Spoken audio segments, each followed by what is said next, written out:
Number 3, আয়ের থেকে ব্যয় কম হতে হবে। ওয়ারেন বাফেট বলেন, মানুষের আয়ের থেকে ব্যয় সবসময় কম হতে হবে। আয়ের থেকে ব্যয় কম করার জন্য অপ্রয়োজনীয় খরচ নিয়ন্ত্রণ করতে হবে। 99% লোক অপ্রয়োজনীয় খরচ বেশি করে। আপনাকে লায়াবিলিটি অ্যান্ড অ্যাসেট সম্পর্কে বুঝতে হবে। আপনাকে নেসেসিটি অ্যান্ড লাক্সারি সম্পর্কে বুঝতে হবে। মানে আপনাকে বুঝতে হবে কোনটা প্রয়োজন আর কোনটা শখ।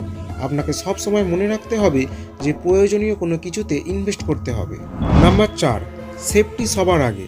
ওয়ারেন বাফেট মনে করেন, বেশি লাভের জন্য বড় ঝুঁকি নেওয়া বোকামোর কাজ। তাই আপনাকে সবসময় ফোকাস করতে হবে আপনার টাকার সেফটিকে। ইনভেস্টমেন্টে টাকা লস হওয়ার ভয় আছে। আপনি ততটা ইনভেস্ট করবেন যতটা লস হলে আপনি সামলে নিতে পারবেন। তাই ছোট ছোট বাজেটে ইনভেস্ট করতে হবে এবং সবার আগে সেফটি নিশ্চিত করতে হবে, তারপর ইনভেস্ট করতে হবে।